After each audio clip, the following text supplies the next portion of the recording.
السلام علیکم دوستو، اسلامی دوار چینل پہ آپ سب کو خوش آمدید کہتا ہوں۔ آج میں آپ کے لیے شمشیر بے نیام کی 48ویں ایپیسوڈ لے کے آیا ہوں، تو چلیے آئیے شروع کرتے ہیں۔ خالد رضی اللہ عنہ نے ارد گرد کی بستیوں کو اپنے آدمی بھیج دیے اور کچھ آدمی اس سمت روانہ کیے جدھر بتایا گیا تھا کہ مالک گیا ہے۔ وہ صحرا تھا، اونٹ اور گھوڑے کے قدموں کے نشان بڑے صاف تھے۔ یہ خالد رضی اللہ عنہ کے آدمیوں کو ایک بستی میں لے گئے۔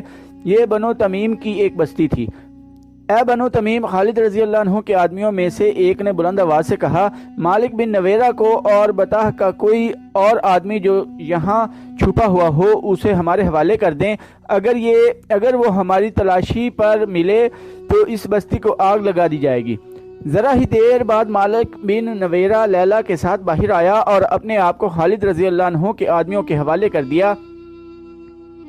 بنو یربو کے چند اور سرکردہ آدمی بھی جو یہاں آ کر چھپ گئے تھے باہر آ گئے۔ ان سب کو مالک بن نویرہ کے ساتھ بتا لے آئے۔ لیلا بھی ساتھ تھی۔ مالک بن نویرہ، خالد رضی اللہ عنہ نے مالک کو اپنے سامنے بلا کر پوچھا، کیا یہ غلط ہے کہ تم نے زکوٰۃ اور محصول مدینہ کو بھیجنے کی بجائے لوگوں کو واپس کر دیے تھے؟ میں اپنے قبیلے کو یہ کہہ کر نکلا تھا کہ مسلمانوں کا مقابلہ نہ کرنا۔ مالک بن نویرہ نے جواب دیا، میں نے انہیں یہ بھی کہا تھا کہ مسلمان ہو جاؤ اور زکوٰۃ ادا کرو، اور تم خود اس لیے روپوش ہو گئے تھے کہ تم اسلام سے منحرف ہو گئے تھے۔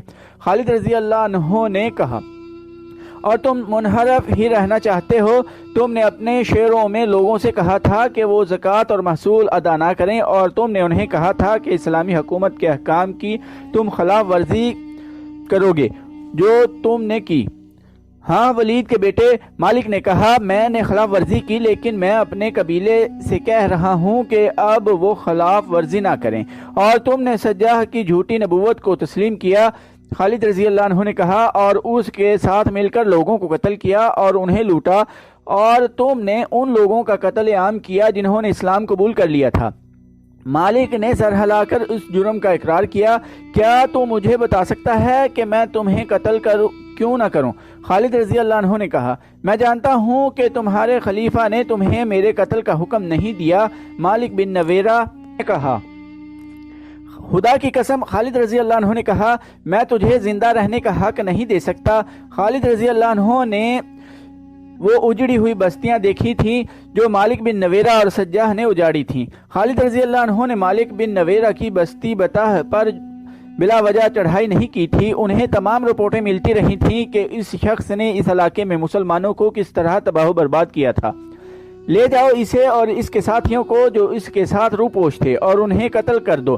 خالد رضی اللہ عنہ بن ولید نے حکم دیا۔ انہیں جب لے گئے تو خالد رضی اللہ عنہ کو اطلاع دی گئی کہ ایک بڑی ہی حسین عورت جس کا نام لیلا ہے اور جو مالک بن نویرہ کی بیوی ہے، اپنے خاوند کی زندگی کی التجا لے کر آئی ہے۔ خالد رضی اللہ عنہ نے کہا کہ اسے آنے دو۔ خالد رضی اللہ عنہ ایک سردار کے فرزند تھے۔ انہوں نے امیرانہ گھرانے میں پرورش پائی تھی، اس لیے ان کے دل و دماغ میں وسعت تھی۔ وہ خوش ذوق، خوش طبع اور زندہ مزاج تھے۔ لیلا جب ان کے سامنے آئی تو خالد رضی اللہ عنہ کچھ دیر اسے دیکھتے ہی رہے۔ وہ ابھی جوان تھی۔ کیا تو اپنے خاوند کو موت سے بچانے آئی ہے؟ خالد رضی اللہ عنہ نے پوچھا۔ اس کے سوا میرا اور مقصد ہو ہی کیا سکتا ہے؟ لیلا نے کہا، اگر تو اس وقت اسے ان جرائم سے روک دیتی جب وہ سمجھتا تھا کہ ہر بستی پر اس کی حکمرانی ہے، تو آج تو بیوہ نہ ہوتی۔ خالد رضی اللہ عنہ نے کہا، کیا اس نے تجھے بتایا نہیں تھا کہ اس کی تلوار نے کتنی عورتوں کو بیوہ کیا ہے؟ اسے معلوم نہیں تھا کہ اس کی زندگی میں ایک دن انصاف کا بھی آئے گا۔ میں اس کا ہاتھ نہیں روک سکی۔ لیلا نے کہا، اور تو میرا ہاتھ بھی نہیں روک سکتی۔ خالد رضی اللہ عنہ نے کہا، یہ میرا نہیں، میرے اللہ کا حکم ہے۔ خالد رضی اللہ عنہ نے لیلا کی التجا قبول نہ کی۔ لیلا ابھی خالد رضی اللہ عنہ کے پاس ہی تھی کہ اطلاع آئی کہ مالک بن نویرہ اور اس کے ساتھیوں کو قتل کر دیا گیا ہے۔ پھر ایک ایسا واقعہ ہو گیا جس نے خالد رضی اللہ عنہ کے دستوں میں اور مدینہ میں ہلچل مچا دی۔ ہوا یوں کہ بطح میں ہی خالد رضی اللہ عنہ نے لیلا کے ساتھ شادی کر لی۔ انصار مدینہ اس شادی پر بہت برہم ہوئے۔ ابو قتادہ رضی اللہ عنہ انصاری نے قسم کھائی کہ وہ آئندہ خالد رضی اللہ عنہ کی قیادت میں کبھی کسی لڑائی میں شریک نہیں ہوں گے۔ اعتراض کرنے والے کہتے تھے کہ خالد رضی اللہ عنہ نے لیلا کی خوبصورتی سے متاثر ہو کر اس کے خاوند مالک بن نویرہ کو اس لیے قتل کیا ہے کہ لیلا کے ساتھ خود شادی کر لیں۔ اس سلسلے میں جو روایات مشہور ہوئیں ان میں ایک یہ بھی ہے کہ لیلا اپنے خاوند کی جان بخشی کے لیے خالد رضی اللہ عنہ کے پاس آئی اور اس نے بیٹھ کر خالد رضی اللہ عنہ کے پاؤں پکڑ لیے۔ لیلا سر سے ننگی رہتی اور بال کھلے رکھتی تھی۔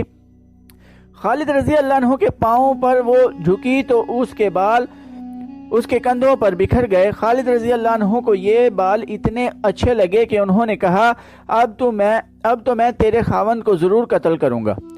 یہ کہا جا سکتا ہے کہ خالد رضی اللہ عنہ جو خوش ذوق اور زندہ مزاج تھے لیلا کے حسن سے متاثر ہوئے ہوں گے، لیکن خالد رضی اللہ عنہ وہ شخصیت تھی جس نے بستر مرگ پر کہا تھا کہ میرے جسم پر کوئی جگہ ایسی ہے جس پر جہاد کا زخم نہ آیا ہو۔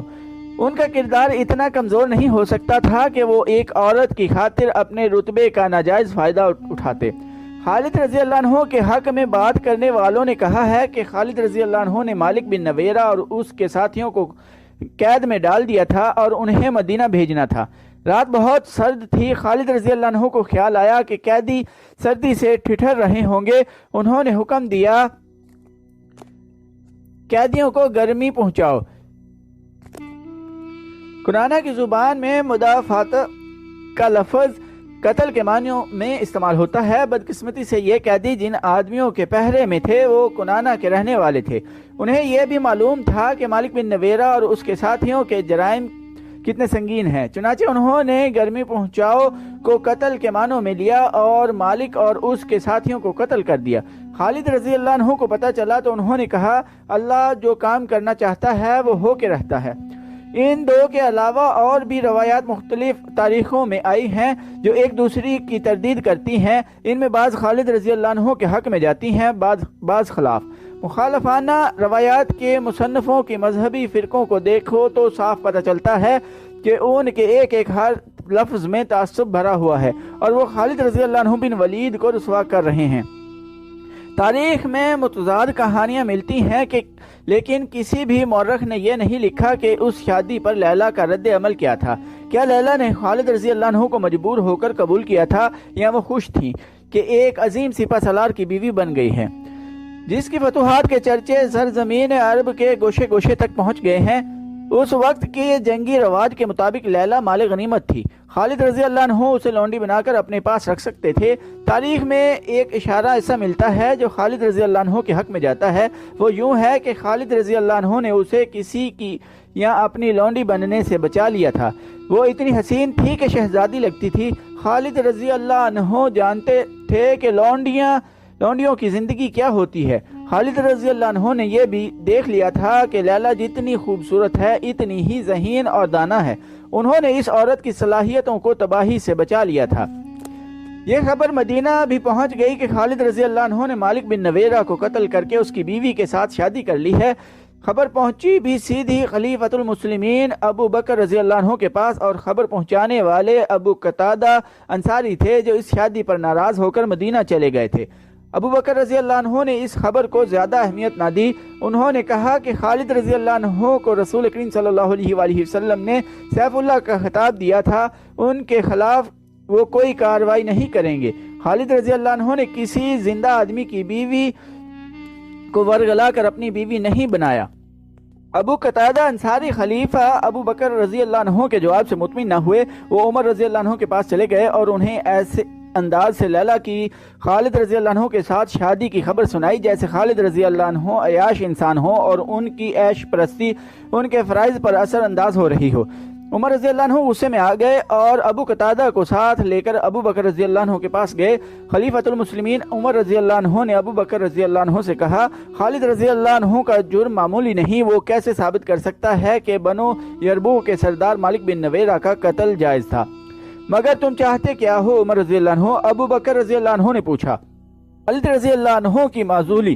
عمر رضی اللہ عنہ نے کہا صرف معزولی نہیں، خالد رضی اللہ عنہ کو گرفتار کر کے یہاں لایا جائے اور اسے سزا دی جائے۔ عمر رضی اللہ عنہ ابو بکر رضی اللہ عنہ نے کہا میں اتنا مان لیتا ہوں کہ خالد رضی اللہ عنہ سے غلطی ہوئی ہے، لیکن یہ غلطی اتنی سنگین نہیں کہ اسے معزول بھی کیا جائے اور سزا بھی دی جائے۔ عمر رضی اللہ عنہ ابو بکر رضی اللہ عنہ کے پیچھے پڑے رہے۔ دراصل عمر رضی اللہ عنہ انتہا درجے کے انصاف پسند اور ڈسپلن کی پابندی میں بہت سخت تھے۔ وہ نہیں چاہتے تھے کہ سالاروں میں کوئی غلط حرکت رواج پا جائے۔ نہیں، عمر رضی اللہ عنہ ابو بکر رضی اللہ عنہ نے کہا میں اس شمشیر کو نیام میں نہیں ڈال سکتا جسے اللہ نے کافروں پر مسلط کیا ہو۔ عمر رضی اللہ عنہ مطمئن نہ ہوئے۔ ابو بکر رضی اللہ عنہ عمر رضی اللہ عنہ کو بھی ناراض نہیں کرنا چاہتے تھے۔ انہوں نے خالد رضی اللہ عنہ کو مدینہ بلوا لیا۔ خالد رضی اللہ عنہ بڑی مسافت طے کر کے بہت دنوں بعد مدینہ پہنچے اور سب سے پہلے مسجد نبوی صلی اللہ علیہ وآلہ وسلم میں گئے۔ انہوں نے اپنے امامے میں ایک تیر اڑس رکھا تھا۔ عمر رضی اللہ عنہ مسجد میں موجود تھے۔ خالد رضی اللہ عنہ کو دیکھ کر عمر رضی اللہ عنہ طیش میں آ گئے۔ وہ اٹھے، خالد رضی اللہ عنہ کے امامے سے تیر کھینچ کر نکالا اور اسے توڑ کر پھینک دیا۔ تم نے ایک مسلمان کو قتل کیا ہے، عمر رضی اللہ عنہ نے غصے سے کہا، اور اس کی بیوہ کو اپنی بیوی بنا لیا ہے، تم سنسار کر دینے کے قابل ہو۔ خالد رضی اللہ عنہ ڈسپلن کے پابند تھے، وہ چپ رہے۔ انہوں نے عمر رضی اللہ عنہ کے غصے کو قبول کر لیا۔ وہ خاموشی سے مسجد سے نکل آئے اور خلیفۃ المسلمین ابو بکر رضی اللہ عنہ کے ہاں چلے گئے۔ انہیں ابو بکر رضی اللہ عنہ نے ہی جواب طلبی کے لیے بلایا تھا۔ ابو بکر رضی اللہ عنہ کے کہنے پر خالد رضی اللہ عنہ نے مالک بن نویرہ کے تمام جرائم سنائے اور ثابت کیا کہ وہ مسلمان نہیں بلکہ مسلمانوں کا دشمن تھا۔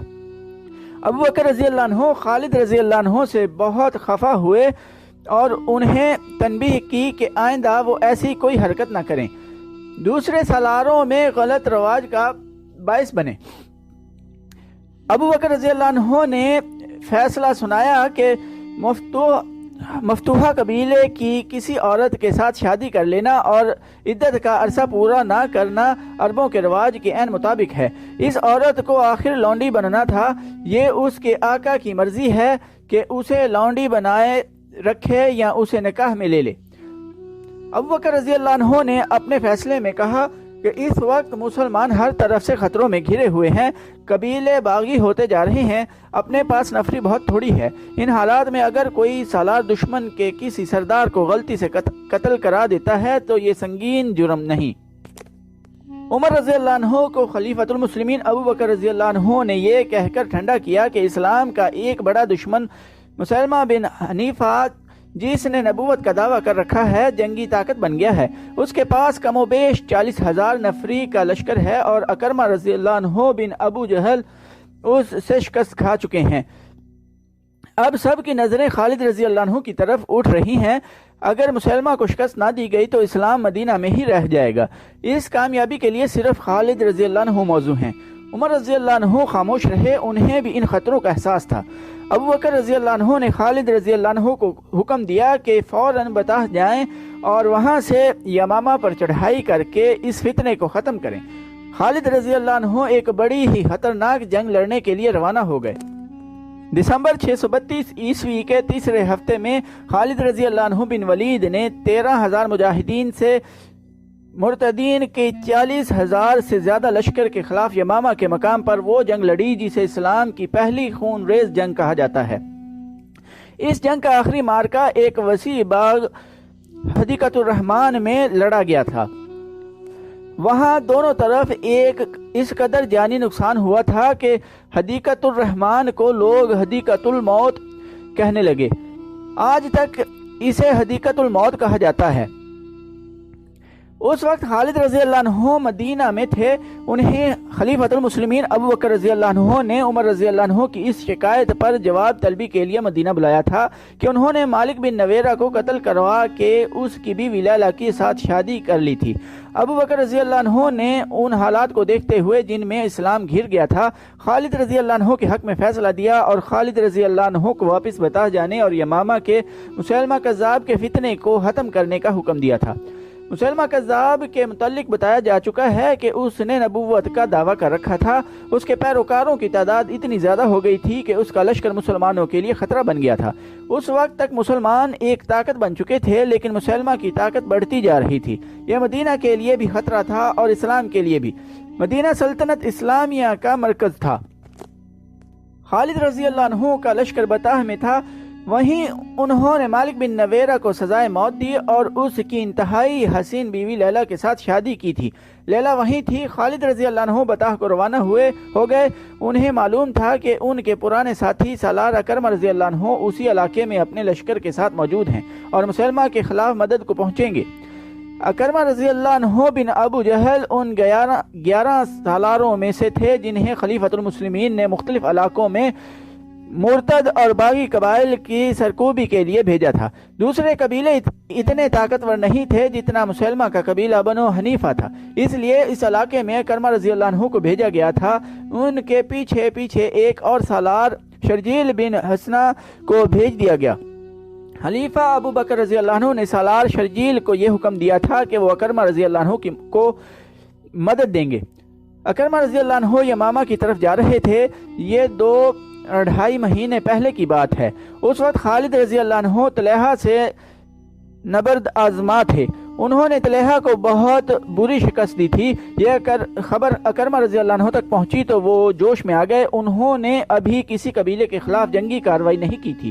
کچھ دنوں بعد اکرمہ رضی اللہ عنہ کو خبر ملی کہ خالد رضی اللہ عنہ نے سلمہ کے طاقتور لشکر کو شکست دی ہے۔ مورخ لکھتے ہیں کہ اکرمہ رضی اللہ عنہ پر انسانی فطرت کی ایک کمزوری غالب آ گئی۔ انہوں نے اپنے ساتھی سالاروں سے کہا کہ خالد رضی اللہ عنہ فتح پہ فتح حاصل کرتے جا رہے ہیں اور انہیں ابھی لڑنے کا بھی موقع نہیں ملا۔ خالد رضی اللہ عنہ اور اکرمہ رضی اللہ عنہ اسلام قبول کرنے سے پہلے کے ساتھی اور ایک جیسے جنگجو اور میدان جنگ کے ایک جیسے قائد تھے۔ تو دوستو آج کے ایپیسوڈ ادھر ہی ختم کرتے ہیں۔ چینل کو سبسکرائب کرنا نہ بھولیے گا، لائک، کمنٹ اور شیئر بھی ضرور کیجیے گا۔ ٹائم دینے کے لیے شکریہ۔ اللہ حافظ۔